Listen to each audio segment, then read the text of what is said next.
आज मुख्यमंत्र्यांनी बैठक घेतली, पण आम्ही आज गेलो नाही। सभागृह सुरू आहे, सरकार म्हणून दोन्ही आंदोलनकर्त्यांसोबत आधी चर्चा केली, आमच्यासोबत कोणतीही चर्चा केली नाही। राज्यात ओबीसी आणि मराठा एकमेकांच्या विरोधात ठाकले आहेत। सरकारनं सभागृहात चर्चा करावी, विरोधी पक्षाला सरकारनं विश्वासात घेतलं पाहिजे। आम्ही सर्वांनी बसून ठरवलंय की आम्हाला सरकार विश्वासात घेत नाही। दोन्ही बाजूला बोलतात, त्यांचा तपशील आम्हाला सांगितलेला नाही। दोन्ही समाजाला न्याय द्यावा ही आमची भूमिका। विजय वडेट्टीवार। आज आरक्षणाच्या संदर्भात मुख्यमंत्र्यांनी जी बैठक आयोजित केली होती, सर्वपक्षीय बैठक, त्यामध्ये न जाण्याचा निर्णय यासाठीच घेतला गेला की सार्वभौम सभागृह आहे महाराष्ट्राचं, ते विधानसभा सुरू आहे, सेशन सुरू आहे आणि अशा वेळेस कुठलीही चर्चा त्यामध्ये होण्याची अपेक्षा होती। परंतु यापूर्वी मुख्यमंत्री महोदयांनी एका बाजूला चर्चा केली, उपमुख्यमंत्री नागपूरकर यांनी दुसऱ्या बाजूंबरोबर चर्चा केली, दोघांच्याही बरोबर चर्चा करून त्यांनी त्यांना काय कळवलं, काय आश्वासन केलं, हे दोन्ही आंदोलन त्यानंतर स्थगित झाले। नंतर त्यांनी सरकार म्हणून या दोघांनी, मुख्यमंत्र्यांनी उपमुख्यमंत्र्यांनी केली, त्याच्या संदर्भात विरोधी पक्षनेता म्हणून आम्हाला कुठेही विश्वासात घेतला नाही, आमच्या बरोबर कुठलीही चर्चा केली नाही।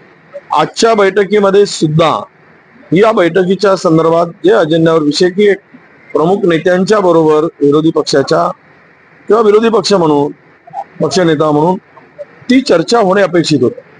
आता आम्हाला या संदर्भात काहीच माहित नाही, नेमकी सरकारची भूमिका अजून कळलेली नाही। सरकारने काय त्यांच्याबरोबर बोलणी केली, काय त्यांना आश्वासित केलं ह्याची माहिती नाही। दुसऱ्या बाजूला उपमुख्यमंत्री बोलले, आज संपूर्ण महाराष्ट्रामध्ये ओबीसी वर्सेस मराठा हा एक संवेदनशील आणि ज्वलंत प्रश्न झालेला, एकमेकाचे वैरी झाल्यागत काही ठिकाणी ती परिस्थिती उद्भवली आहे।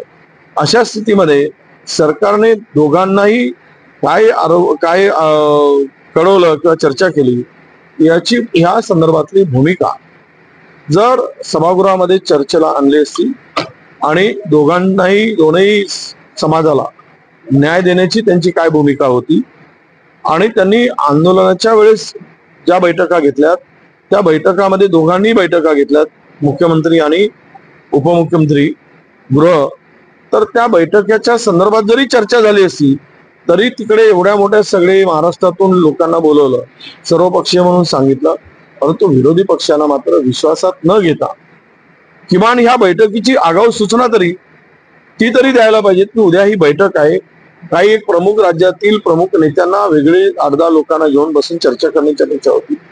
असं कुठेही काही केलं नाही आणि अचानक हे बैठकीची माहिती आम्हाला दिली गेली।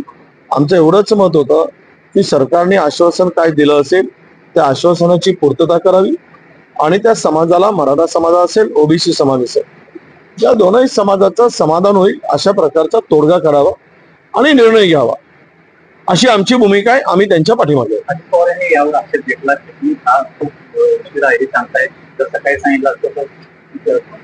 नाही, काल हाऊस एक अर्धा तास हाऊस चालला आणि सगळे आपापल्याकडे निघून गेले पावसामुळे, त्यामुळे काल सांगण्याची गरजच पडली नाही आणि आज ती सभा बैठक होणार की नाही दुपारपर्यंत त्या संदर्भात संदिग्धता होती आणि नंतर तो निर्णय आला।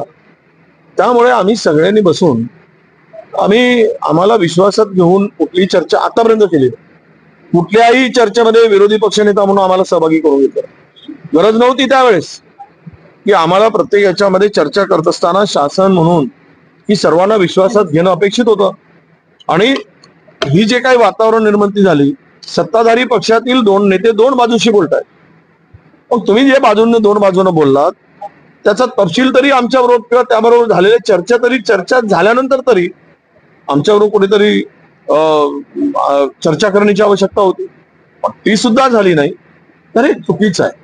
आणि म्हणून आज सरकार म्हणून त्यांना अधिकारच आहे तो, आम्ही काही केलं तरी, कारण त्यांना चर्चा करायचा अधिकार आहे, तसं त्यांना निर्णय घेण्याचा सुद्धा अधिकार, तर त्या दोनही समाजाला न्याय मिळेल तसा निर्णय त्यांनी घ्यावा।